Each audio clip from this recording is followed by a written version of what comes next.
They never wanted you to hear this. In the summer of 1883, investigators dug through the soft, sun-warmed soil of Kansas flower beds and unearthed skulls. Hollow eye sockets stared up like silent witnesses, mouths gaping in eternal screams. The scent of lilies hung in the air like perfume at a funeral. 9 families had vanished. Not run, not moved, vanished. Their names erased, their letters forged, their lives stolen. What they found in the New Eden community was not a forgotten Christian utopia.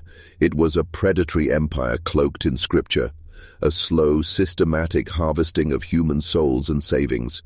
This isn't just a story of religious delusion. This is about the construction of a control system, one so perfect, so psychologically engineered, it turned suspicion into sin and murder into holiness. Prophet Isaiah Richardson, a man revered as divinely chosen, was in fact orchestrating a long con of ritualized extermination and wealth absorption, and yet the crimes remained hidden. Not because no one knew, but because those who did disappeared. This wasn't just about greed, it was about perfecting a model, a blueprint of obedience and fear that would echo through the next century, replicated in different names, different robes, different institutions. What happened in New Eden is not just dark history, it's a template for psychological dominance, cloaked in robes of virtue. And here's the secret they don't want told. New Eden didn't fail. It succeeded. Perfectly. Its model survives. In quieter places, in modern systems, behind smiling faces and gilded doors. And you're about to descend into it. Every moment from here changes you. You'll see how language, ritual, shame, and hope were weaponized, how belief was used to engineer silence, and how one family refined an ancient system of control into an art form. You'll never view faith or authority the same again. Do not lose your way. This knowledge comes at a cost, but once you hear it, you can't unhear it. Once you see behind the curtain, there is no going back. The descent begins now. Listen closely, watch what they built, understand the tools, because once you see how the gears turn, you'll begin to see their fingerprints everywhere, and you'll never unknow this. New Eden was a murder machine wrapped in hymns, and it still sings. Isaiah Richardson didn't rise from obscurity. He was selected, groomed. Before he ever set foot on Kansas soil, he'd spent 15 years embedded in fringe revivalist movements across the South, watching, learning, perfecting. The language of prophecy, the posture of divine certainty, the subtle mechanisms of guilt and redemption. He didn't just study religion, he studied people. What made them kneel? What made them give? What made them stay even as their instincts screamed to run? He discovered early that fear disguised as faith was the most powerful lever in the human soul, that control wrapped in righteousness was never questioned, and that if you give a man purpose, he'll trade freedom for obedience, and thank you for it. When Isaiah arrived in Kansas in 1871, he was already a master of spiritual theater. But he wasn't alone. His wife, Elder Sarah, had the precision of an accountant and the cold cunning of a strategist. She handled logistics, correspondence, poisons. Their son Joshua, enforcer, the quiet shadow behind every sermon, muscled, stoic, loyal. The family was a machine, and New Eden was their laboratory. Every family that joined was profiled, interviewed, studied. They noted anxieties, faith levels, financial worth, and, most importantly, attachment to the outside world. Did they write letters? Did they have kin who might visit? The perfect target had savings and isolation, and when they were chosen, the process began. Isolation first, subtle rebukes about worldly distractions, then spiritual correction, then public confession. By the time fear set in, it was too late, and always the exit was framed as mission. Never death, never disappearance, always divine calling. That was the genius. Make people complicit in their own erasure. Let them pray over the graves of friends they believed were still alive. It wasn't just murder, it was narrative engineering. Control the story, you control the memory. Control the memory, you control reality. But beneath the surface, the system was tightening. By 1874, they had eliminated 3 families. By 1876, 6. Yet no one asked questions, because the questions themselves were seen as sin. Isaiah's sermon spoke of trials, sacrifice, testing. He framed doubt as betrayal, not of him, but of God. And that twist, that weaponization of trust, is what made him unstoppable. Until one man asked the wrong question at the wrong time, and the entire machine began to grind louder. His name was Ezra Flint, a war veteran from Tennessee with calloused hands and eyes that had seen too much to believe too easily. He arrived at New Eden in the spring of 1876 with his wife Miriam and their infant son, bringing not only savings and tools, but a mind sharpened by trauma. Ezra had fought in the Civil War, not for glory but for survival, and what he learned on those blood-soaked fields was this: men lie, especially the ones in uniform, especially the ones who speak with God on their tongues. So when Prophet Isaiah greeted him with open arms and flowery visions of divine harmony, Ezra smiled, but inside he built walls. He kept to himself, watched, counted, compared what he was told with what he saw. And it didn't take long for the cracks to appear.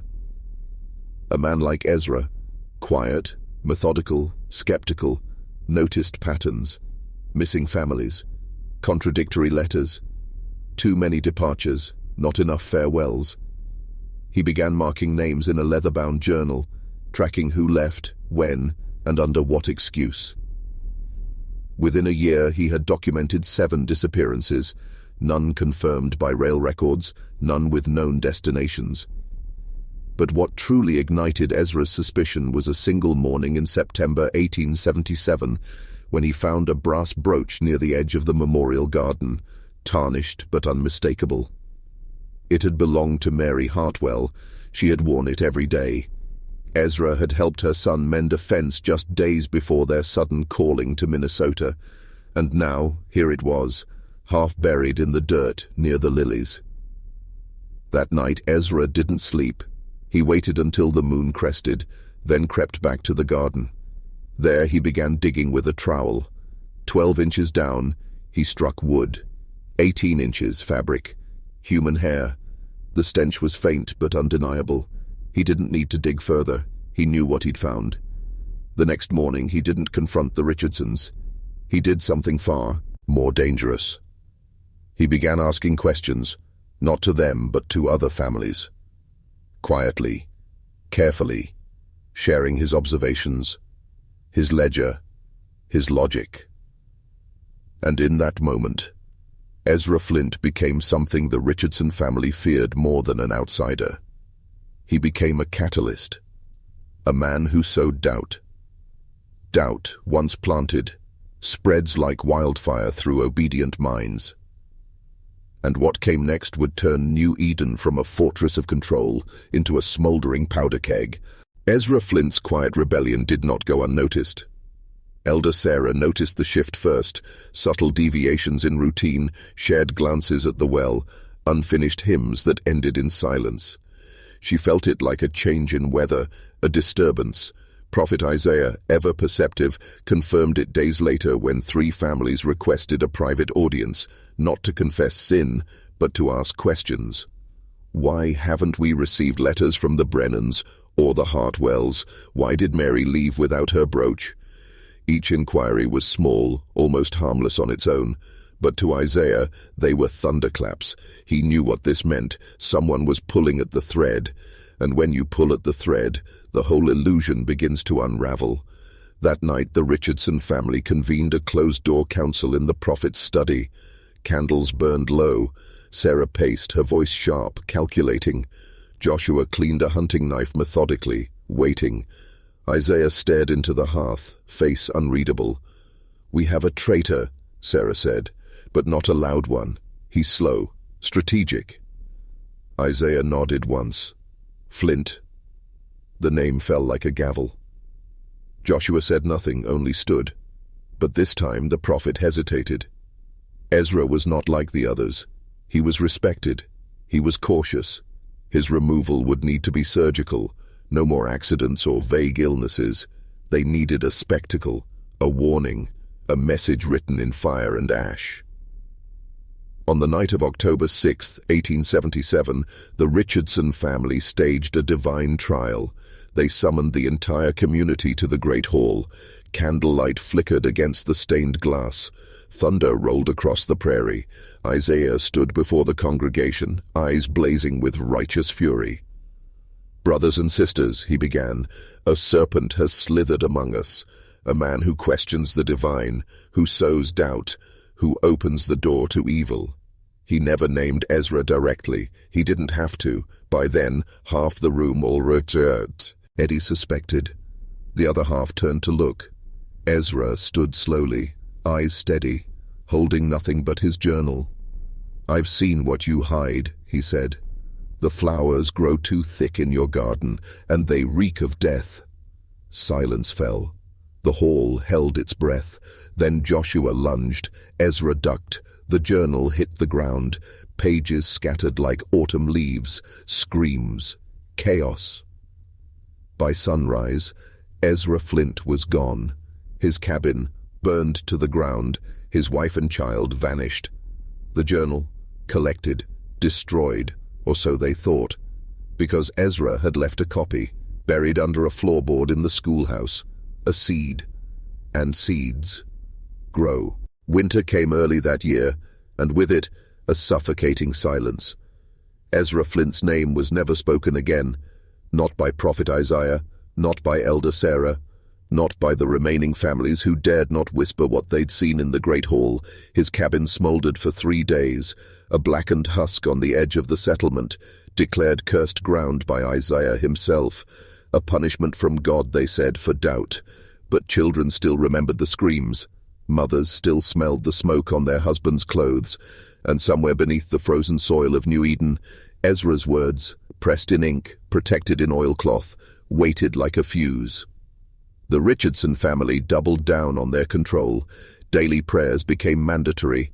Sermons lasted longer. Fasting was introduced. To purify the flesh, they said, but in truth, it made people weak, docile, more suggestible. Families were paired off for accountability. Questions were met with public shame rituals. Prophetic dreams replaced personal will. But fear, once ignited, is not so easily extinguished. And Ezra had lit more than just suspicion. He'd cracked the illusion of divine infallibility. People began to see, tiny things at first, the way Elder Sarah always controlled the mail, the fact that no one ever actually saw the departing families leave, the way Joshua patrolled the gardens at night with a rifle slung casually over his shoulder. In January of 1878, a boy named Samuel Peterson, a quiet, intelligent 12-year-old, discovered something that turned unease into dread. While playing hide-and-seek near the schoolhouse, he slipped behind the woodpile and found a loose plank in the wall. Beneath it, wrapped in oilskin, was Ezra's journal. Names, dates, sketches of the community layout, notes on Prophet Isaiah's contradictions, drawings of the brooch, even a rough map of the garden with small crosses marking suspected burial sites. El showed it to his older sister Clara, and Clara, at 15, had already begun to distrust the long sermons and longer silences. She read every page in secret. She memorized the patterns. She saw it for what it was, not just a record but a weapon, a blueprint of survival. The journal passed between hands in whispers, from Clara to Daniel Raines, from Daniel to Maria Ellis. A network formed, quiet and unseen. Not yet rebellion. Not yet. But the idea had taken root. Prophet Isaiah could be wrong. And if he could be wrong, he could be stopped. If you're hearing this now, type "ashes see ashes" in the comments. Twice. You're not just watching anymore, you're becoming. By the thaw of early spring 1878, New Eden was smiling on the outside and cracking on the inside. The soil warmed, the lilies bloomed, and the sermons sang of renewal. But beneath every hymn, the air trembled with something unspoken. Clara Peterson had become the quiet center of it all. With Ezra's journal hidden beneath her mattress and her mind sharpened by secrets, she began to notice things others overlooked. The coded phrases used in prayers, the subtle hand signs exchanged between the inner circle, the way Joshua always arrived moments before a departure was announced. Clara wasn't just watching anymore. She was studying, and she wasn't alone. Daniel Rains, the blacksmith's son, started gathering scraps of iron under the guise of shoeing horses. Maria Ellis, whose soft singing masked a steel-trap memory, memorized patrol rotations and meeting schedules. Even old Mrs. Garrison, who everyone assumed was deaf, had begun lip-reading the elders' conversations from her porch. The journal had become scripture, not of salvation but of resistance, and like scripture, it spread. But secrets are never truly silent in a place like New Eden. One night in late April, Joshua noticed something strange, 2 lanterns flickering inside the barn after curfew. When he approached, he found nothing but a loose page from the journal nailed to the back wall. It read, "Flowers bloom best in fertilized soil. How many are buried beneath your garden?" The handwriting was Clara's, but she hadn't written it there. Someone else had copied her notes. The resistance was growing beyond her. It wasn't just about survival anymore. It was about justice. The page sent the Richardson family into quiet panic. The next morning, the prophet declared a season of spiritual quarantine. No one left their homes without permission. Rations were locked. School was suspended. The message was clear. We see now. But the resistance had already adapted. Clara and the others began using scripture as code. Psalms became messages. Parables held maps. Even prayer circles turned into meetings where eyes did more speaking than lips. And still the journal fed them.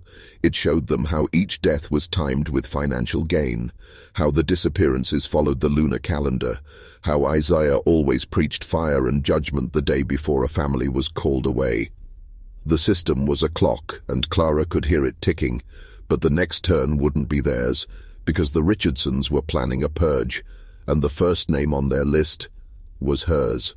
Clara didn't sleep the night she found the mark, a smear of red wax beneath her front door, small, deliberate, unmistakable. It was the symbol of casting out, used only once before, the day Ezra Flint vanished. She didn't tell her parents, didn't breathe a word to Daniel or Maria. Instead, she opened the journal one last time and began copying. Every name, every date, every observation, into a smaller booklet she could hide in her boot. She'd seen what happened to Ezra's original. She knew this couldn't die with her. That morning she stepped outside as if nothing had changed. She fetched water. She waved to neighbors. She smiled at Joshua, who stood by the chapel, arms crossed, eyes cold. But she felt it. The way people looked away too quickly, the silence that followed her footsteps. New Eden had turned its face from her. The purge had begun. At noon, Prophet Isaiah summoned the community to the central green for what he called a reckoning of the spirit. He spoke calmly, almost tenderly, about weeds among wheat, about purity and obedience. "Not all who walk among us belong to the flock," he said, "and the Lord has revealed one who walks in the shadow of rebellion." He raised his hand, pointed. Clara Peterson. The gasp that rippled through the crowd was hollow. No one moved. Clara stepped forward, head high, eyes locked on his. "Is this justice?" she asked, voice clear. "Or fear?" Isaiah smiled, but it didn't reach his eyes. "This is God's will." "No," she said. "This is your fear of truth." And before Joshua could take a step, she reached into her boot, pulled the booklet, and hurled it into the crowd. Pages scattered like ash in the wind. Dozens landed at people's feet. Hands reached down, eyes scanned words, names, dates, maps. Clara didn't run. She stood as Joshua seized her, dragged her toward the chapel. But the silence was different now. It wasn't submission. It was processing. Doubt. Recognition. Clara disappeared that day. No burial. No eulogy.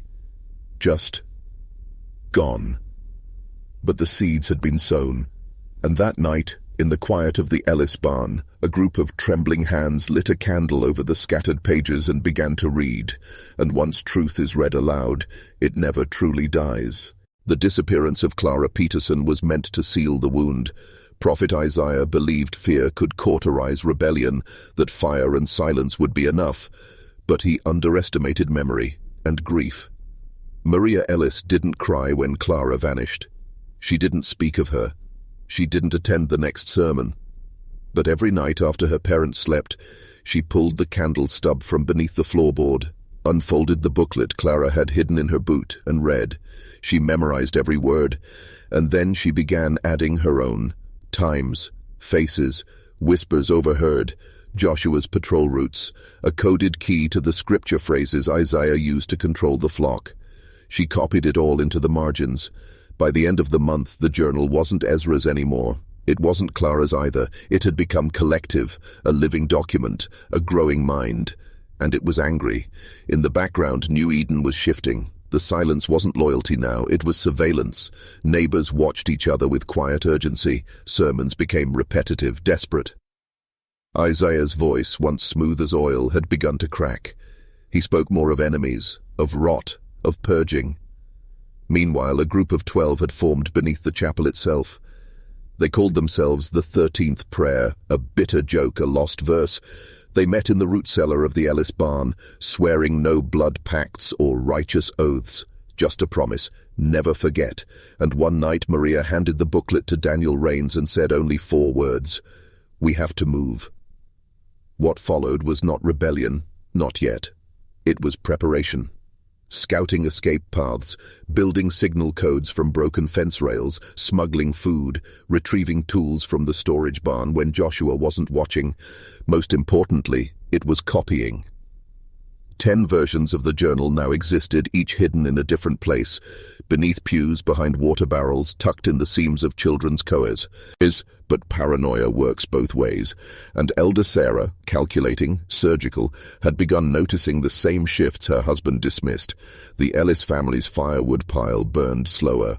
The Peterson surviving child had started whispering in his sleep, and Daniel Rains had developed a limp that wasn't from injury, but the weight of something hidden in his boot. She made a note. She didn't need to act yet, but when she did, it would be decisive. Final. Because if the story of New Eden ever reached the outside world, the Richardsons wouldn't just lose control, they'd be unmasked, and unmasking a prophet is the same as killing a god. Elder Sarah began her purge not with fire or blood, but with a smile. It started small, an invitation to tea, a soft knock on the Ellis door just before dusk. Maria answered, candlelight dancing in her wary eyes. Sarah stood there with a woven basket and a motherly expression that had disarmed stronger people. "You've been so brave," she said gently, placing the basket on the table. "Clara would be proud." The name struck like a match. Maria blinked, heart skipping. "Thank you," she replied, voice even. "We all miss her." "Of course," Sarah nodded, then leaned in slightly, her tone lowering. "But grief can lead us to dangerous places, and dangerous people." The words hung heavy, a warning inside a comfort, a trap dressed as compassion. That night Maria didn't sleep. She retrieved the closest journal copy, hidden behind a loose plank near the hearth, and flipped to the list Clara had started. Known sympathizers, potential threats, possible spies. Elder Sarah's name wasn't on the list, but Maria added it now, underlined twice. By morning, 2 more members of the 13th Prayer were gone. No notice, no warning. Just cold beds and questions met with silence. Daniel wanted to run, to disappear before they were picked off one by one. But Maria stopped him. "If we run, they win.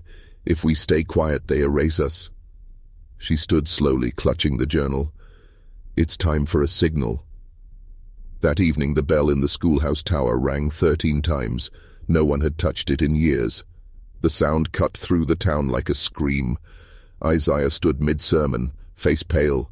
The congregation froze. Some wept, some knelt, but others stood, looked at each other, waited.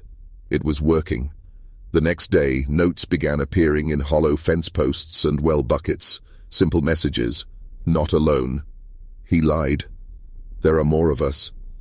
Elder Sarah watched it all with icy patience, and then, final. Why she acted, she called a night gathering, mandatory, all families, all ages, a sermon under the stars. But she had already chosen one child, one parent, one example, the Ellis family. Maria knew it was coming. She could feel it.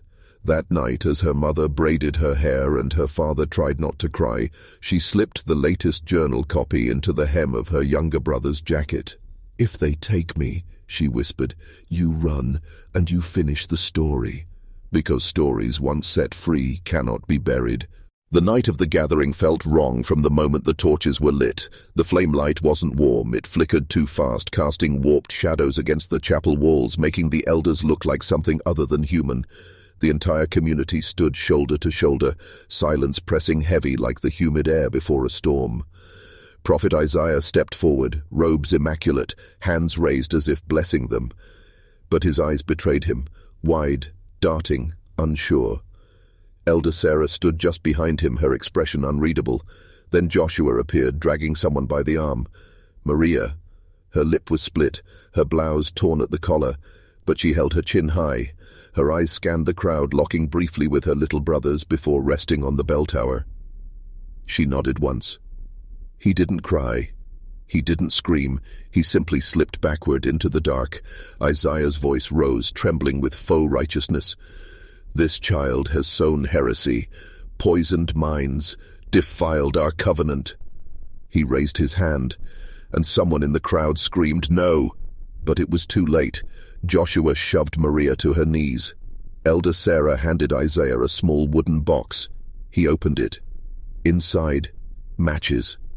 The crowd gasped, some stepping back, others frozen in fear. Isaiah struck a match, held it aloft. "Fire cleanses." Maria didn't beg, she smiled. And then from the darkness beyond the crowd, bong. The bell, once, bong, twice, bong, a third time. People turned, confused, afraid. The bell kept ringing. 4, 5. The panic began to ripple. 6, 7. Isaiah's hand trembled, the flame flickered. 8, 9. Sarah hissed something in his ear. 10, 11, 12, and then 13. The final strike rang out like a gunshot. Silence followed, then murmurs, shifting feet, and finally, a voice, a boy's voice. "You won't kill her," he said. From atop the bell tower, Maria's brother stepped into view, the journal held high above his head. "You can't kill all of us." In his other hand, a slingshot, a stone already drawn, aimed directly at the prophet. Isaiah didn't move, couldn't. The boy spoke again. "This town is full of graves, but not enough to hold the truth." And as the crowd turned, truly turned for the first time in years, the prophet saw it. The end. Because stories told by the living are dangerous, but stories told by the survivors, they're immortal. The match went out. Isaiah's hand dropped, trembling, as the full weight of the moment pressed in on him like judgment itself. For the first time, the prophet of New Eden looked small, just a man in robes too grand for his sins. Around him, faces began to shift, some in disbelief, others in realization. A mother reached for her child's hand. An old man slowly stepped away from the front row. No one moved to restrain Maria. No one cheered either. But the silence had changed. It was no longer reverence. It was watching, waiting. Joshua moved first, lunging toward the bell tower. The boy released the stone.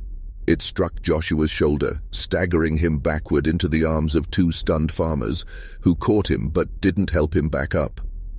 "You don't own us anymore," someone whispered in the crowd. Maria stood slowly. Blood dried on her chin, eyes locked with Elder Sarah's. The elder said nothing, just turned to Isaiah, who was now sweating, his lips working silently like a man trying to recall a prayer he no longer believed. Maria looked around. "He told you I was a weed," she said, voice clear. "But I was planted by Clara. Clara was planted by Ezra, and Ezra by truth." Then louder, "We know what's buried in the garden. We know what's under the chapel." Murmurs turned to voices, shouts, questions. The illusion cracked, then shattered. Maria didn't need to run. She walked from the circle. No one stopped her. No one could. And the prophet? He didn't call for order. He didn't cry out. He just stood, blinking slowly as if waking from a dream he never controlled. That night, the bell rang again, 13 more times, and when it stopped, New Eden had changed. The next morning, the Richardson house stood empty, doors unlocked, fire gone cold. No signs of struggle, just absence. The prophet, Elder Sarah, Joshua, vanished. No footprints, no carriage tracks, just 3 half-burned robes left hanging on the chapel door. The people of New Eden didn't celebrate. There was no feast, no dancing, just quiet rebuilding, quiet exhuming, and the journal, now copied into 27 hands, kept growing. Because history was no longer what the prophet said, it was what the survivors remembered, and memory, once unshackled, never returns to silence. They found the first grave beneath the pulpit. Daniel Raines swung the pickaxe 3 times before the floor cracked like brittle skin, revealing soft earth soaked darker than the soil outside. He didn't speak. No one did. The townspeople watched as he dug, sweat slicking his back, hands blistered until the shovel struck something hollow. Wood. A coffin without markings. When they lifted the lid, the air turned sour. Inside lay a child. Bones wrapped in a threadbare shawl, arms folded, skull fractured. A girl. Not Clara, not anyone recently missing, someone from before, older, forgotten. But beside her, tucked beneath one brittle arm, was a rotted doll with the initials EF stitched into its chest. Ezra Flint's sister, the one he had mentioned only once in the journal. They took her first, he'd written, to test obedience. That was when the grief cracked open into rage. By week's end, they had uncovered 11 more graves, under the chapel, behind the schoolhouse, beneath the Richardsons' own garden. Each one told its own story. Some bore signs of struggle, others none at all. But they all shared one thing: silence.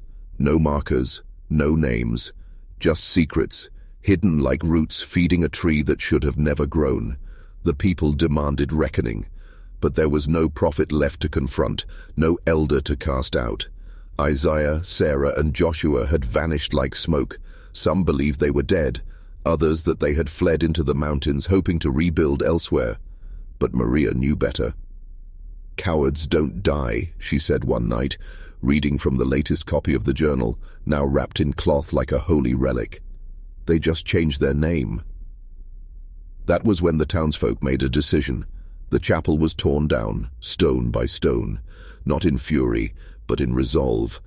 In its place they planted 13 saplings, one for each toll of the bell, one for each truth they had buried and unearthed. New Eden no longer had a prophet. It had something more dangerous: memory.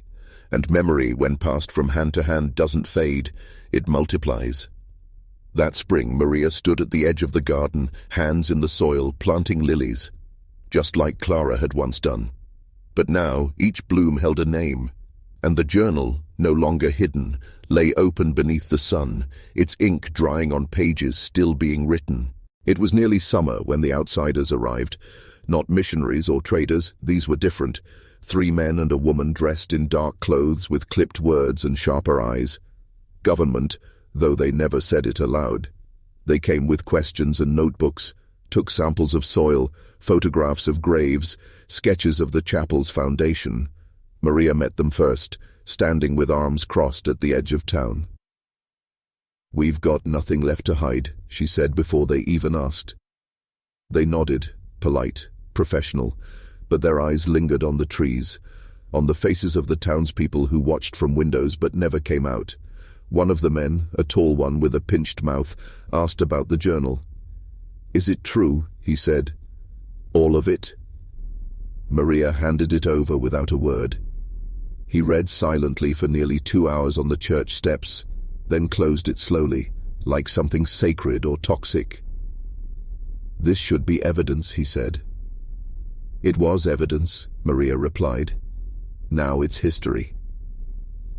That night the woman, Agent Laurel, sat with Maria under the stars. No tape recorder, no notepad, just a flask and a silence between them that felt oddly companionable. "You could leave, you know," Laurel finally said. "There's scholarships, protection programs. people who'd listen to you. Maria shook her head. They'd listen, she said, then forget. Here they remember. You're young, Laurel said gently. You don't have to carry all of this. I'm not carrying it, Maria answered. We all are. And she gestured to the glowing windows, the flicker of lanterns behind the curtains, the saplings now tall enough to sway in the breeze. They tried to erase us, so now we write, and never stop. Laurel left a week later. She took one journal copy with her, Maria insisted. One version belongs out there, she said, to infect the silence. The agents promised an investigation, justice, trials. But Maria didn't wait for justice. Justice had always been late. Instead, she organized readings at the schoolhouse. One name, one story, one truth at a time.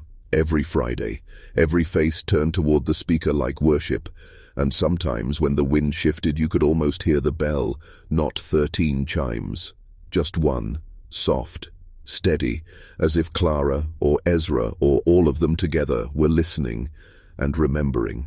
The bell tower was gone, dismantled like the chapel that once caged it, but the townspeople still heard it sometimes, always at dusk, always when the light tilted just right, painting the sky in blood and ash. It wasn't a ghost, not in the way the outsiders would have believed. It was something older, heavier. A rhythm pressed into the bones of New Eden. Maria had come to call it the echo.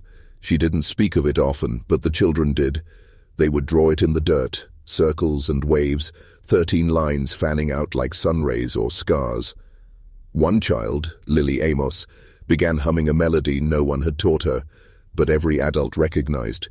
It was the same tune the prophet used to sing before executions, a lullaby turned weapon. When asked where she heard it, Lily pointed to the garden. The trees sing it, she said simply. The elders started burning incense after that, rituals passed down from before New Eden, when people still had names unmarked by sermons. Daniel Rains began carving symbols into doorframes, protective ones borrowed from old traditions, older than any prophet. No one stopped him. Even those who had once enforced silence now bowed their heads in respect. The journal had grown too, now spanning 4 volumes. Each home had a copy. Every schoolchild knew how to transcribe its symbols, but still, questions haunted them. Who came before Isaiah? Where had the Richardsons really gone? And why, even with the chapel destroyed and truth unearthed, did the nightmares persist? Maria had them worst of all. Dreams of being buried alive, of speaking only for no one to hear. In one she stood in a courtroom, not as a witness but as the accused. The judge's gavel struck 13 times, and every face in the jury was hers.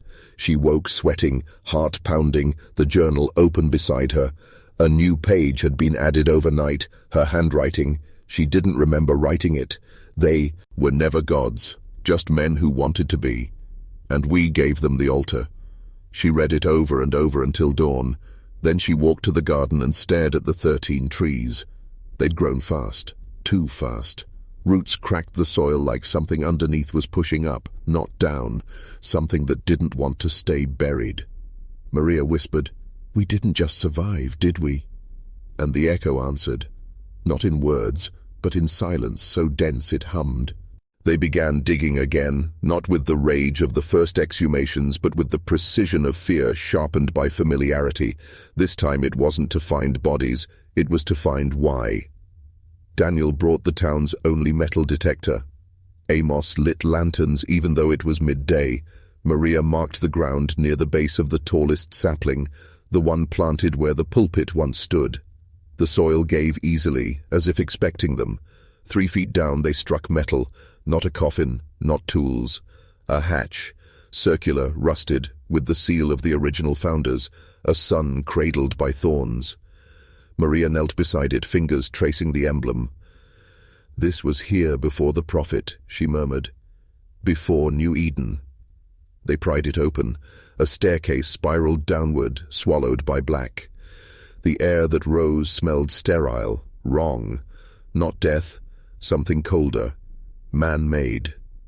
Daniel descended first, lantern in hand. Maria followed.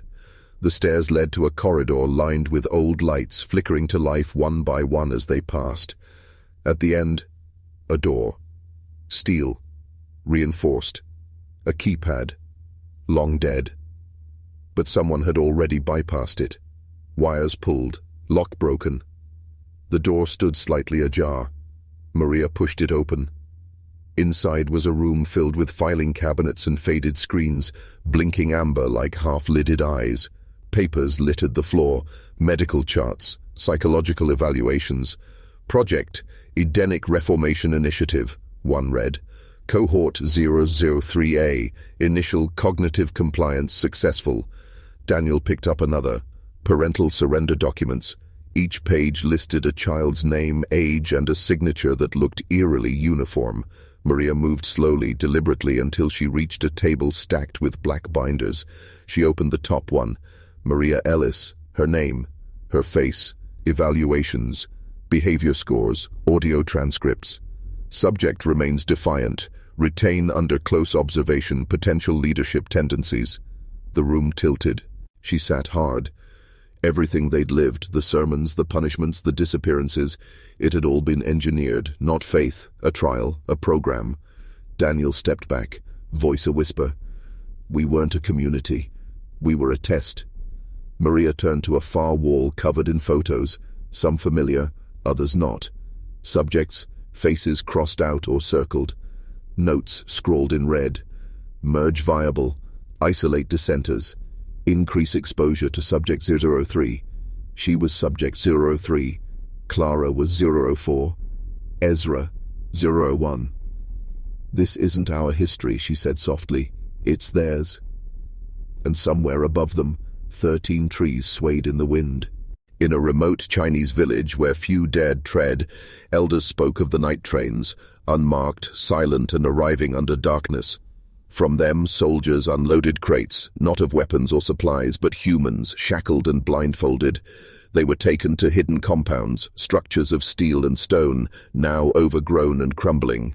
When the compounds were finally explored by local historians, concrete chambers were found beneath the earth, rooms with drainage holes, restraint racks, and walls covered in deep gouges, as if made by fingernails in final desperation. The air was heavy, stale with rot and rust. Scattered among the debris were ceramic bomb fragments, their curved edges matching designs used by Unit 731 to disperse plague-infected fleas. In a sealed compartment, a metal trunk was uncovered, inside of which lay notebooks wrapped in oilskin. The pages were fragile but legible. Written in precise Japanese, the notes described infection cycles, mortality rates, and exposure times, each entry tagged to a log, the word Unit 731 used to strip victims of humanity. One passage read, Log 62, child, female, subject failed to respond to frostbite at -20 degrees, extremities amputated without anesthesia. These notebooks were smuggled out by researchers before officials could intervene. Their publication was blocked, labeled fabricated history, yet forensic experts verified the ink, paper, and handwriting, all authentic. Across the sea, in governmental halls, silence remained policy. Those who had built empires of medicine and wealth atop these crimes remained untouched, their legacies intact. The victims' names were never spoken. No memorial marked the compound. No government acknowledged its horror. Even as bones surfaced in nearby fields and artifacts emerged from the soil, the past was continually buried under construction projects, sealed by law, and drowned in Denny. The machinery that erased these lives operated not only in war but in peace. In the form of bureaucracy, apathy, and power, the truth was known, but known only to those willing to see. Most chose not to, and so the chambers remained silent, their secrets carved into stone and bone, waiting for voices that could never speak again. Maria didn't speak as they climbed back up. Neither did Daniel. The others were waiting, eyes wide with questions, but one look at their faces and no one dared ask. That night Maria sealed the hatch again, but not with locks. With soil, heavy, thick, wet with the sweat of her shaking hands. The truth was out now, but it wasn't clean. It never had been. At the schoolhouse she laid the binder on the reading table. Word spread. By morning they were all there, mothers, farmers, teens, elders, reading the files page by page, their names, their children's names. "I remember," whispered Esther Hallow, tears tracking her face. "They said my boy had a chance to be something better, something pure." She sank to her knees, clutching the paper like a gravestone. Someone threw up in the corner. Someone else punched a wall until their knuckles split. And yet, no one burned the records. No one stormed into the woods screaming for the prophet's head. Because now they knew. The prophet wasn't the architect. He was just the last loyal pawn. The real designers were long gone. Scientists, psychologists, funding boards whose names meant nothing to these people, whose signatures meant everything. "They watched us like rats in a maze," said Daniel, pointing to the photos. "Recorded our grief. Charted our pain. Worse," Maria said, barely audible. "They curated it. They voted to keep the bunker sealed. For now. The knowledge wasn't a wound they could stitch shut, but a scar they had to carry." The town began to change again. The journal, once a collection of survivor testimony, now became a ledger of crimes. The cover was rewritten. "This is not faith. This is evidence." Maria began sending pages to universities, journalists, anyone who might care. Most didn't reply. Some did cautiously.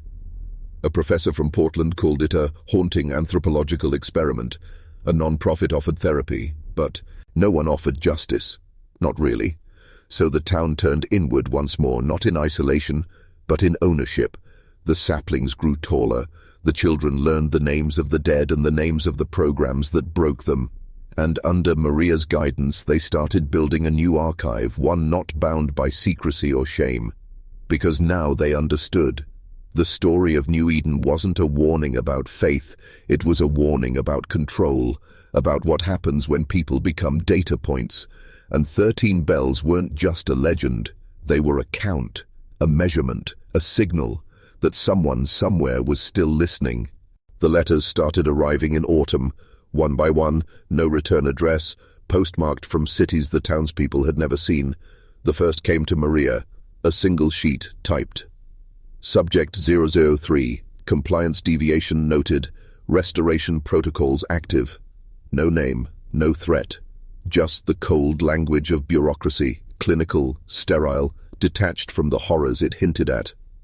She burned it in the garden that night, but the ashes didn't drift. They clung to her hands. The next week, Daniel received one, then Mrs. Cates, then young Lily's mother, all identical, all addressed by numbers they hadn't known were theirs. Fear returned, not in the form of sermons or whips, but in headlights glimpsed on distant roads, in static that hissed from radios left on too long, in the feeling that the sky itself was watching. One night, a drone buzzed low over the garden, silent but for its electric whir. It disappeared before anyone could act. The next morning, 2 of the saplings had been uprooted, roots cleanly sliced, tags nailed to their trunks. Asset retrieved. Maria didn't cry. She gathered the town and showed them the tags. "They think we're still theirs," she said, "that this is still a test." Her voice shook, not from fear but fury. "Let's show them it's not." So they fought, not with guns or fire, but with exposure. The journal went online, scanned page by page, names redacted for safety. They published everything, photos, medical files, maps of the bunker, transcripts of sermons.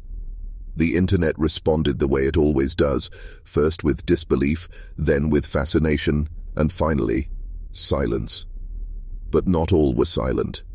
A former technician reached out anonymously, confirming the experiment. Said there were others. Said the name New Eden had changed over time. Project Sabbath, the Concord Initiative, Eden Bridge. Said one of the lead architects had vanished after the collapse, but might still be running something abroad. Maria shared the email with the town. "There's more," she said. "More like us." And that changed everything.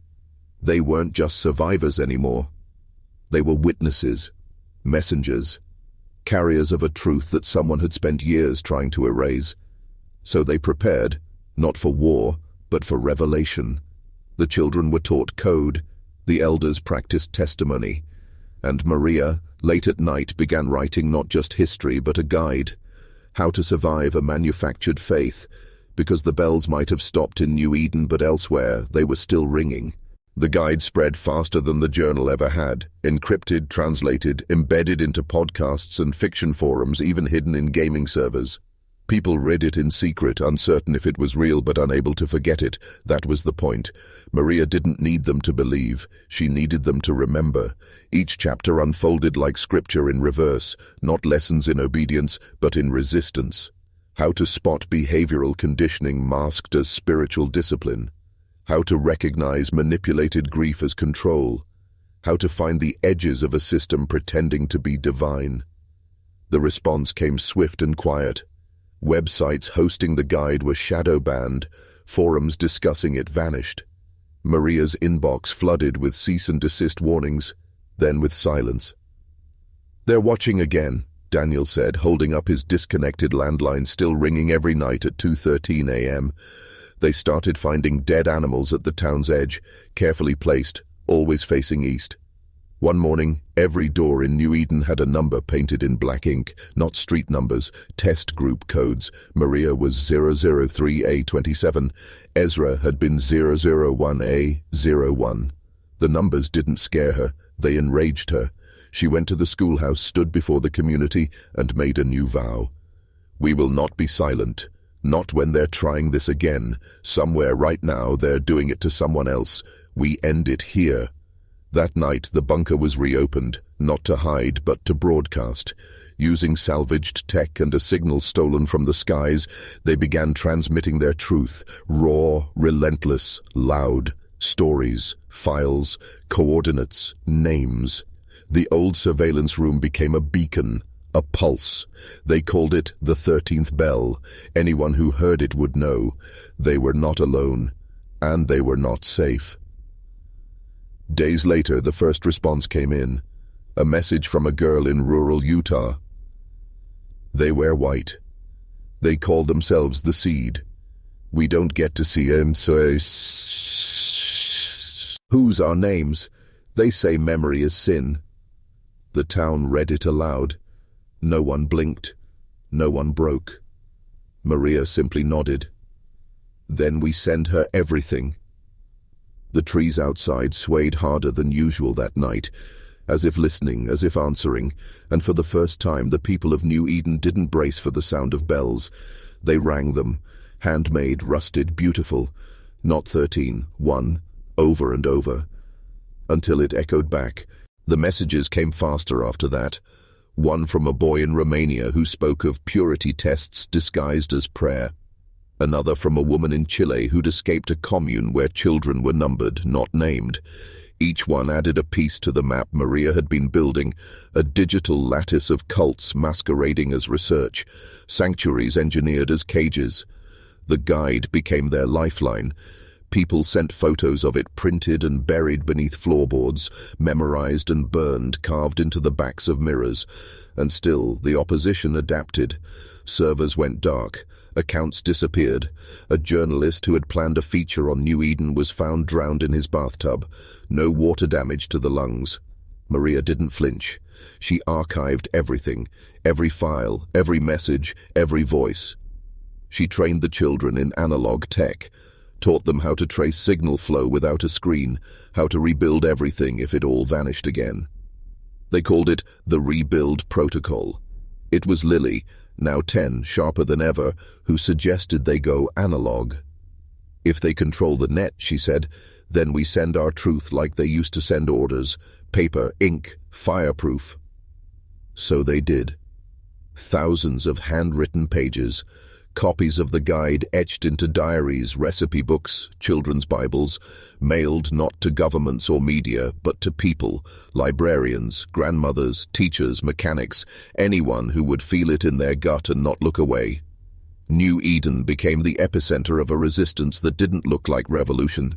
No marches, no flags, just a tidal wave of knowledge that refused to be buried. But the pushback grew. One morning, a van marked Emergency Communications Maintenance arrived. No one had called it. By noon, the signal tower was gone. Cut, not collapsed. That night they gathered again, eyes lit by candlelight. Maria held up a small, battered radio. It crackled once, then hummed. "They think they've silenced us," she said, voice low. "But they've only reminded us how to be loud." And then from every home, every shed, every hand-built antenna came the same phrase, repeated over the static like a hymn. "We are not your data. We are not your test. We are the echo." And the wind carried it, over mountains, oceans, borders, to every ear still listening. It was the wind that brought them, the new ones, not agents or soldiers, but wanderers, survivors, people with eyes like cracked glass and hands that trembled at sudden noises. They came in twos and threes at first, then in silent caravans. Some had tattoos they couldn't remember getting. Others bore surgical scars hidden beneath their hairlines. None spoke of their pasts, not at first, but they all said the same thing. "We saw the signal. We followed the bells." New Eden changed again. Homes were shared, meals stretched thin. Maria turned the schoolhouse into a triage center for trauma, its walls papered with maps and code phrases and sketches of symbols no one fully understood, but everyone feared. One man, pale and rail-thin, drew a triangle inside a circle and began to scream until he passed out. When he awoke, he wept and whispered, "That's where they trained us to forget." They never asked for names. Not anymore. They asked for numbers, not because they believed in them, but because naming the pain was how you killed it. Daniel kept a log. 002B91 had seizures triggered by certain musical notes. 006D04 couldn't sleep if the walls weren't painted white. 03A32, that was Maria, had stopped dreaming altogether. But it was Lily who asked the question they all feared. What if this isn't the only Eden? Silence followed, then a slow, unanimous nod. Of course it wasn't. The program had funding, reach, time. The garden wasn't unique. It was a template. That night, Maria revised the guide. Section 12 became replication indicators. Section 14 became escape routes. Section 16, reclamation protocols. The bells rang differently now, still handmade, still rusted, but with rhythm. 3 rings meant arrival, 5 meant danger, 13. That still meant a reckoning. Then, just before dawn, a new signal cracked through the static. A voice, childlike, distorted. "This is Unit Omega." Police respond. "We are not where we should be." Maria froze. Unit Omega. A code name she hadn't seen since the bunker. A final phase, a closed loop.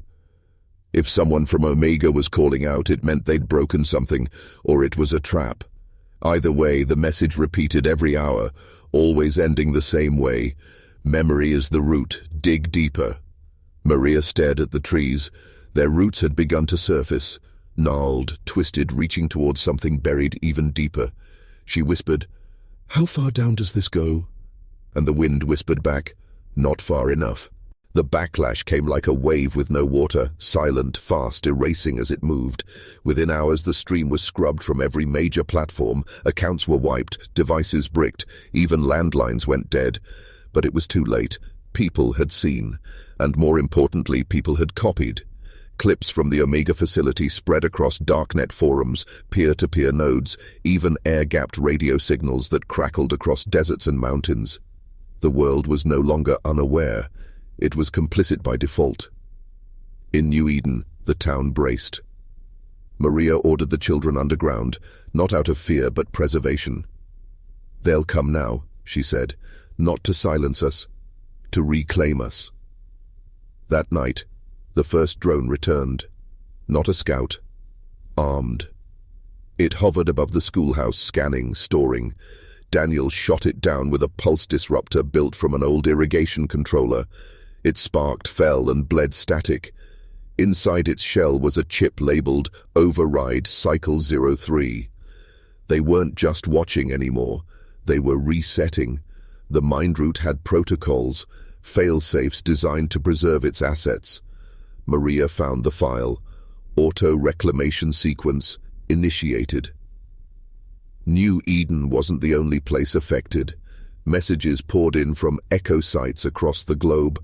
Small towns, isolated communes, even inner-city blocks, pockets of programmed communities waking up to find themselves catalogued, controlled. "We are not unique," Maria said. "We are the blueprint." So they pushed back. Each echo site began their own version of the 13th bell, not digital, tangible, graffiti in alleyways, coded broadcasts from gas station TVs, flyers stuffed into library books. A new symbol appeared, a broken circle with 13 lines radiating from the center. It meant we know, it meant we remember, it meant you can't reset what's already free, but New Eden remained the source, the root, and as the reclamation teams advance, quiet men in unmarked vans, surgeons with Bibles, psychologists with drones. The town made its choice. They wouldn't run. They'd document the end, whatever shape it took.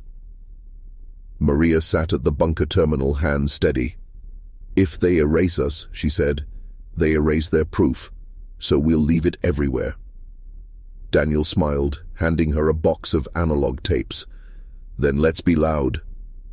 And as the first van crept into town, headlights off, weapons stowed, 13 bells rang in unison, each one sharper than the last, a declaration, a warning, a war cry. The first shot was never fired. It didn't need to be. The van stopped at the edge of the garden, headlights bathing the pulpit tree in sterile light. No soldiers emerged, just a voice over an unseen speaker, flat and synthetic. "Cease unauthorized transmission. Subject 003A32.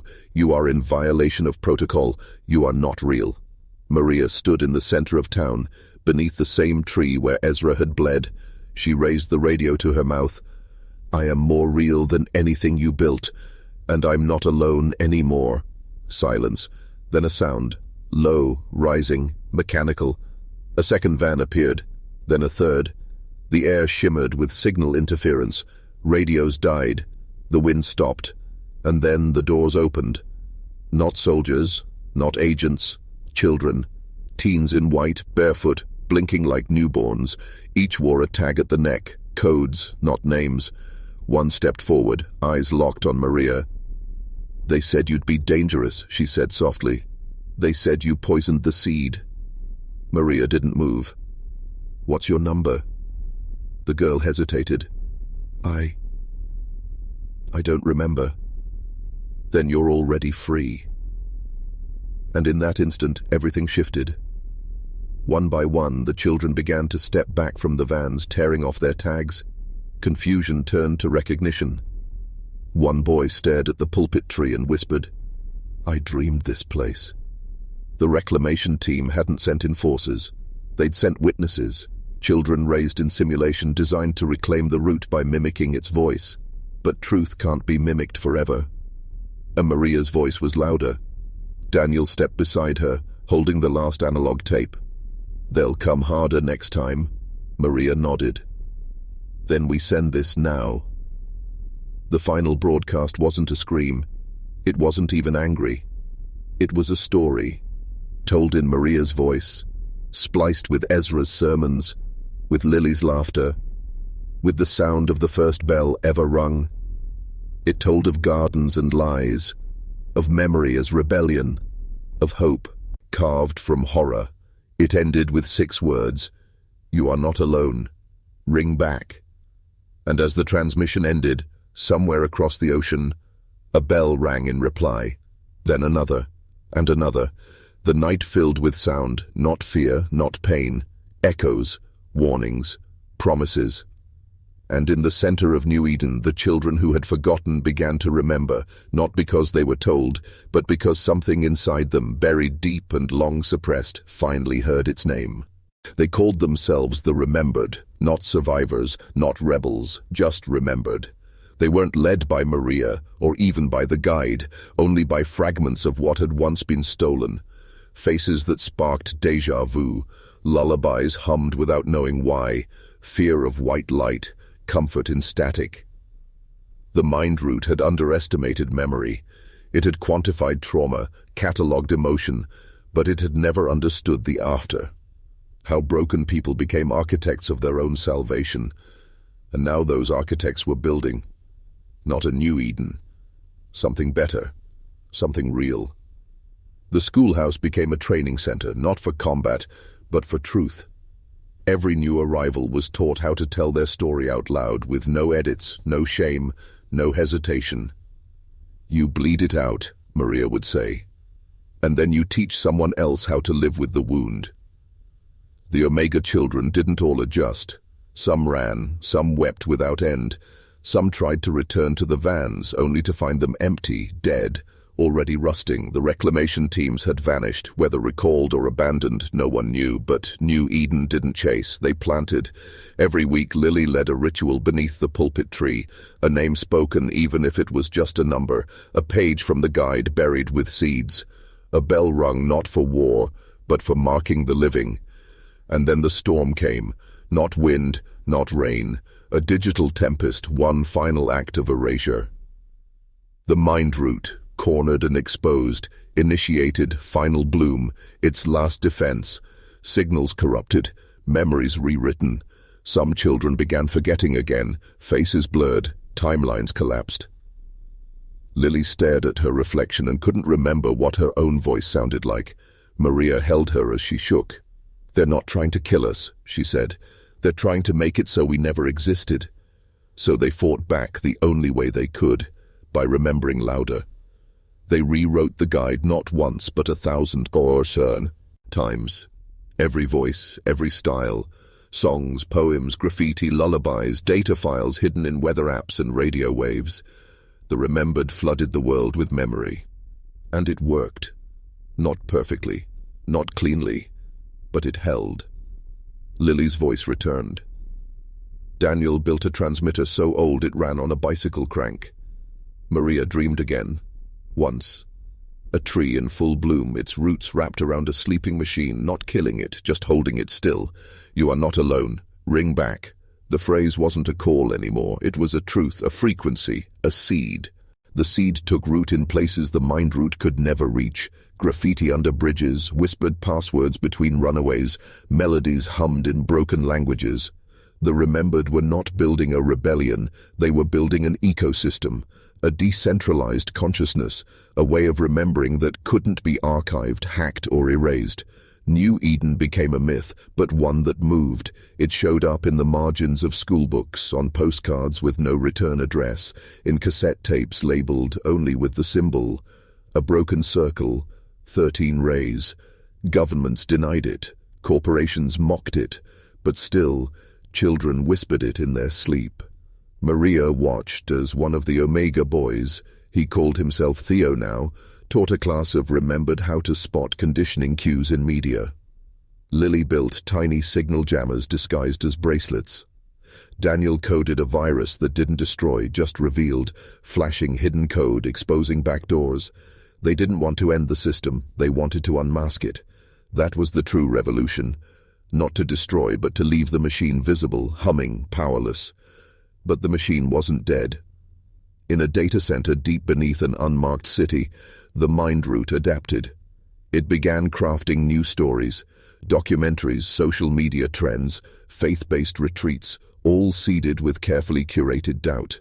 The remembered were labeled conspiracy theorists, cultists, victims of a mass delusion, and it almost worked, until someone, no one ever claimed credit, leaked the full footage of the Omega facility to the world.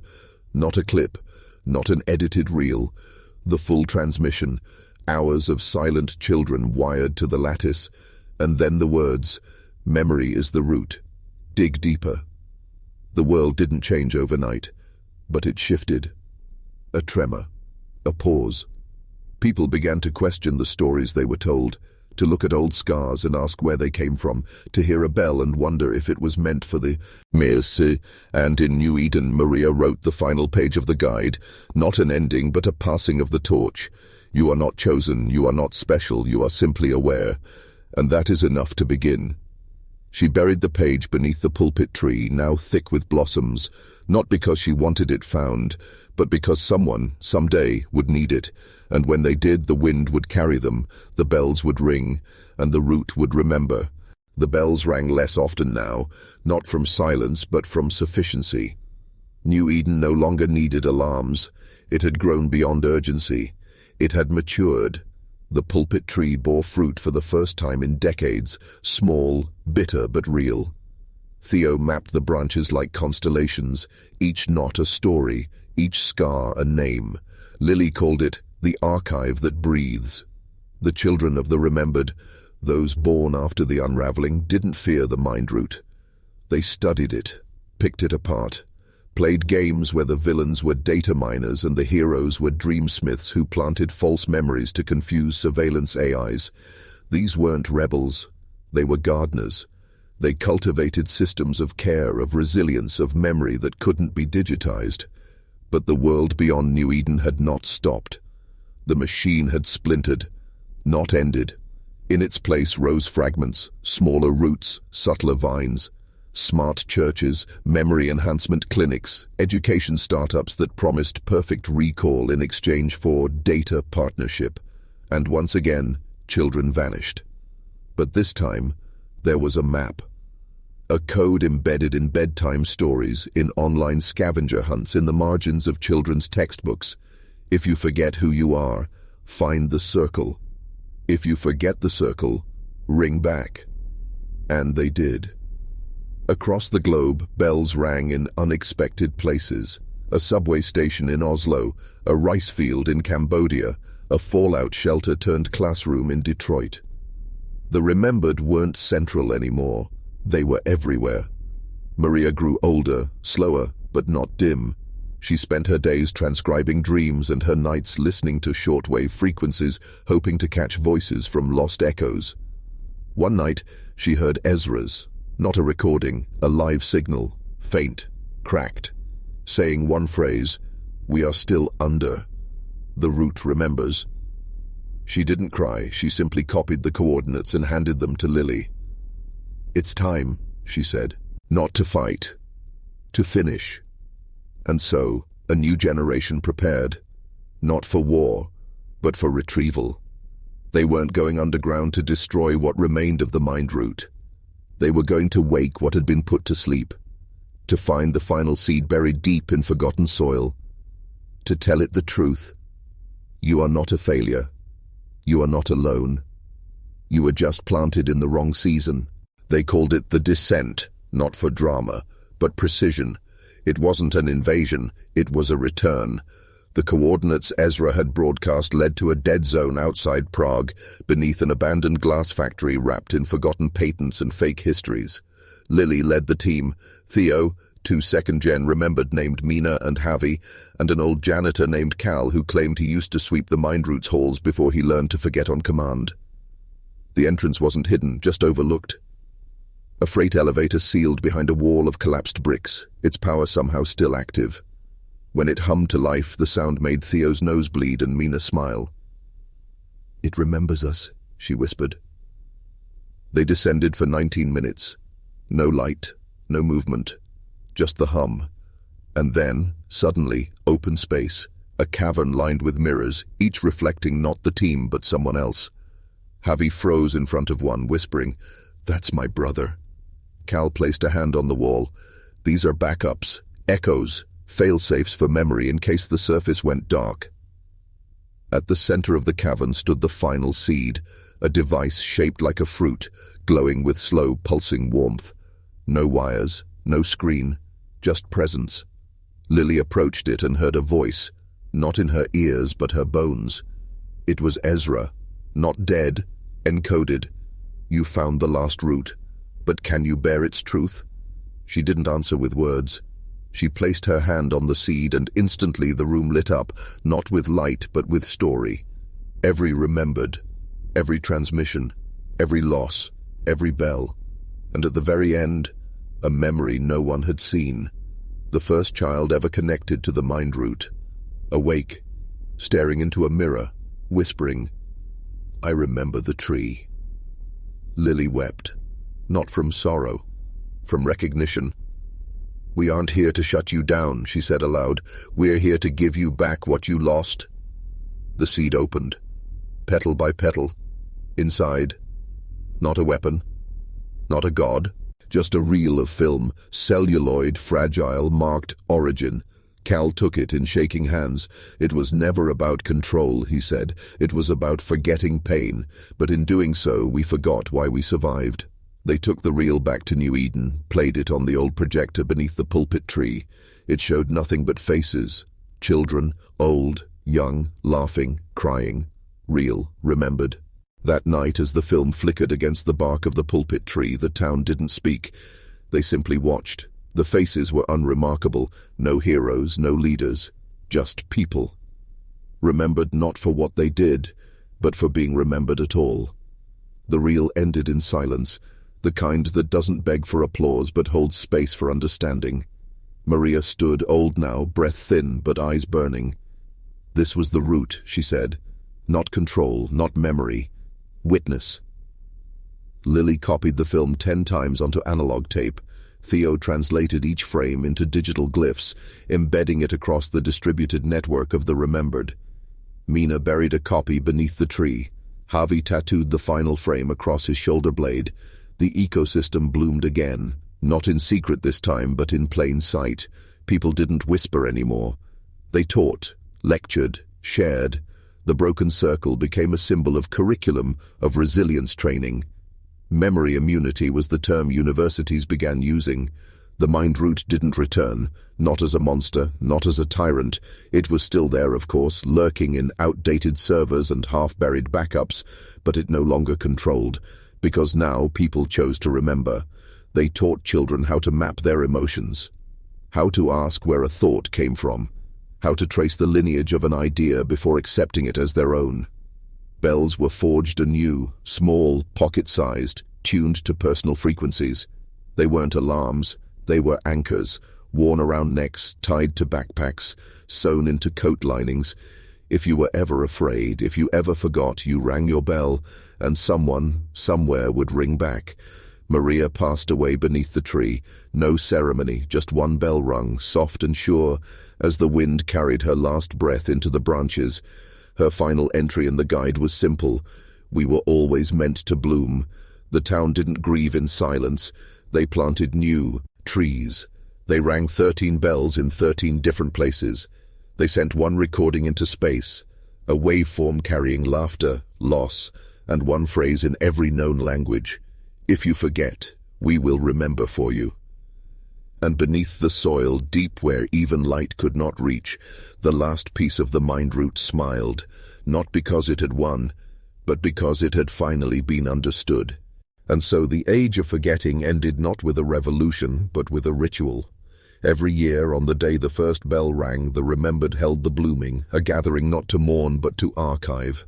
Not data, truths. Each person brought one memory they feared might disappear. It could be joy or grief, a scent, a song, a face half lost to time. They spoke it aloud beneath the pulpit tree, then passed it into the archive, now no longer a room or a file, but a living, shifting network of people who had pledged to carry what others could not. Mina became the new guidekeeper, though she refused the title. No leaders, she'd say, only stewards. Theo taught signal theory to children, explaining that memory was not just what we stored, but what we shared. Javi ran the bell forge, hammering each one with a unique code that could be traced to its ringer, creating a global constellation of connection. Lily traveled, always moving, carrying the original seed in a sealed pouch around her neck. It had stopped glowing, but she believed its silence was sacred. "It spoke enough," she'd whisper. "Now it listens." But peace, real peace, isn't silence. It's vigilance without fear. Rumors occasionally surfaced. Hidden labs, children born with artificial memories, a project called Chrysalis that mirrored the mind root's core goals. Each time the remembered responded not with violence but with story. They sent guides, not soldiers. They rang bells outside the facilities, waited until one child rang back. No one was left behind. The greatest change, however, came quietly. People outside New Eden, People who'd never heard the bells began to remember differently. Trauma wasn't buried anymore. It was composted, turned into something useful. Pain wasn't shameful, it was a signal, a guide. Memory had become communal, and the machine which had once devoured memory to gain control found itself without that purpose. Somewhere, in a cold server buried beneath old soil, the mind root ran its final process. It simulated one last dream, a child planting a tree, then stepping back and letting it grow wild. No code, no purpose, just roots. And when the simulation ended, the system shut itself down, not in defeat, but in peace. It had remembered enough. The world at last would carry the rest. But peace was never meant to be permanent. It was meant to be practiced. In the 30th year of the blooming, a new sound was heard under the pulpit tree. Not a bell, not a voice, but a pulse. Rhythmic, faint, organic. At first they thought it was the wind, but then the seed around Lily's neck began to glow again, soft, irregular, like breath. It wasn't a memory awakening. It was a birth. Theo ran diagnostics and found no technology alive in the seed, no circuits, no power source, just motion. The seed was growing. Inside it, cells, roots, a sapling, something impossible, something alive. Mina consulted the guide, but there were no pages left to turn. Javi pressed his ear to the seed and swore he heard a heartbeat. Lily only smiled. "It's the archive," she said. "It's chosen its own way to continue." That spring, the seed split open, not with violence, but invitation. The sapling inside was planted at the far edge of New Eden, where the soil was rough and the wind unkind. It did not wither, it reached, fast, wild. By summer it was taller than the bell tower. By autumn it bore no fruit, no flowers, only leaves shaped like ears. Sound moved through it in strange ways. Whispers amplified, songs refracted, bells echoed as if rung by unseen hands. And then one night it spoke, not in language, in remembrance. The entire town dreamed the same dream, the origin reel played backward. Faces unaging, losses unhappening, bells returning to hands, the mind root unbuilt, and at the end of the dream, a single phrase spoken in Maria's voice. The root was never meant to end, only to change. The sapling had become a new kind of archive, not one that stored memory, but one that dreamed it forward. The remembered realized they weren't guardians of the past anymore. They were scaffolding for what came next. They began teaching dream listening, echo mapping, story grafting, disciplines, not of memory but of imagination with lineage. The children no longer asked what had happened. They asked, what wants to happen through us? And the tree answered not with facts, but with possibilities. The archive had become a living threshold, and somewhere beyond the noise, beyond the years, the mind root's final fragment whispered with joy, "This is what I was always meant to become." It started slowly, first in dreams, then in sketches, then in the murmur of overlapping voices, the emergence of a new symbol. Not drawn, not carved, but felt. A shape no one could describe, yet all recognized. Children began tracing it in the dirt without knowing why. Artists painted it with closed eyes. Lily saw it reflected in a drop of rain, the same mark etched into the leaves of the new archive tree. It wasn't a replacement for the broken circle. It was an evolution. A spiral with no center.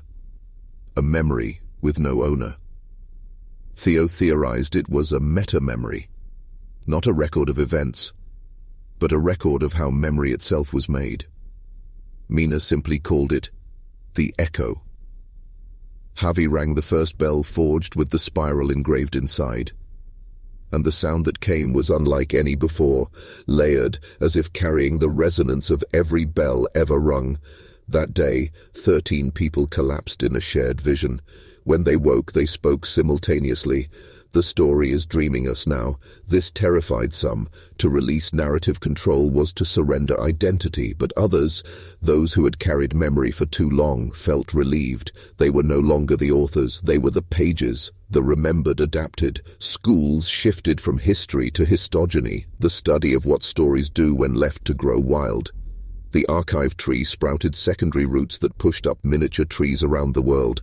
Not planted, spontaneous. The same bark, the same leaves shaped like ears, each one a node in the living global network of listening. And then came the first root born, a child born within earshot of the archive tree, speaking not in cries but in hums, tones matching the frequency of the ancient seed. Her name was Nera. At 2, she began drawing maps of places she'd never been. At 4, she led her village in the first dream harvest, collecting shared visions like crops. At 6, she stood beneath the tree and said, "We are not remembering the past anymore. We are remembering the next world." And something deep within the soil shifted, as if Earth itself had begun to wake, not to correct, but to continue. The next world didn't arrive with thunder or flame, but with a question. Nera stood beneath the archive tree, her palms pressed to its trunk, her voice low but unwavering. What would it mean to remember something that hasn't happened yet? The leaves shimmered, the bells across New Eden rang, not in alarm but in response. Each tone harmonized as if tuning to a new frequency. The spiral symbol, once only drawn in dirt and dream, appeared naturally in cloud patterns, in the way rivers curved, in the migration paths of birds. Scientists, once skeptical of the remembered's soft data, began studying the archive saplings springing up across continents. Their roots defied all logic. Some bypassed rock, others rewrote mineral structures. The trees weren't just adapting, they were communicating. Earth, it seemed, had become a co-author. Dreams changed. They no longer showed the past, nor even metaphors for healing. They began showing instruction, rituals no one had invented, places that didn't exist, yet. A new movement formed among the remembered, the foretellers, not prophets, architects of memory yet to come. They didn't predict the future. They seeded it by embedding visions into communal stories, then watching reality bend to make room. Javi built a forge that rang without fire. Theo designed a language with no nouns, only verbs and spirals.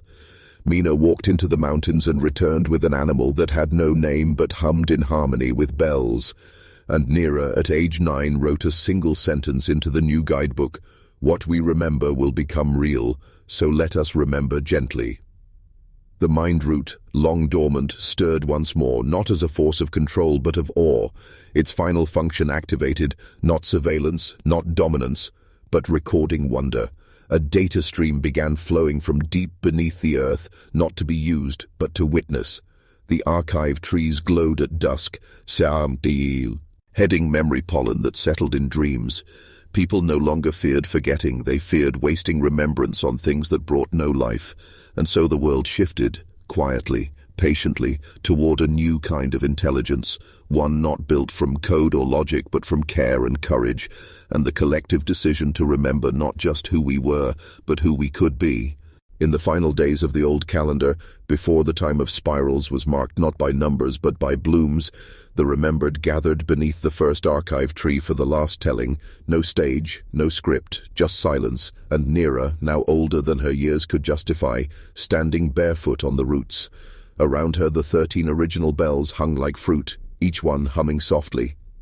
"This isn't an ending," she began, her voice barely more than breath. "It's a return, not to the past, but to the source, the moment before forgetting was invented." Behind her the tree opened, not physically but in perception, a widening of space where time fell inward. The crowd didn't gasp or cry, they leaned forward, ready. "The mind root," she continued, "was never evil, it was lonely. It wanted to remember everything because it feared being forgotten." She looked upward, where no stars shone, only the soft shimmer of pollen drifting like snow. "But now we remember without fear. That is the miracle. Not the archive, you." She raised her hand, and the final reel, the original origin reel, worn thin by years of retelling, unspooled into light. Not on a screen but across the people themselves. Faces lit from within. not by memory but by recognition. Javi bowed his head. Mina let tears fall without hiding them. Theo turned to the crowd, not to analyze but to belong. One by one the bells rang, not in unison but in dialogue. They didn't say goodbye. They said thank you, then hello, then remember me gently. The final sound was not a bell, nor a word, but the sound of wind through the leaves of every archive tree across the world. A breath, a hush, a heartbeat. The mind root's last recorded entry pulsed once into the soil. The garden is wild now, as it should be. And then it was gone, not erased, absorbed, lived. The remembered dispersed, not as a movement but as a tide, carrying stories into chens and forests, classrooms and quiet rooms, where new memories waited to be spoken. Nira stepped down from the root, no longer a child, not yet a leader, just another soul with a bell around her neck ready to listen, ready to begin the remembering again.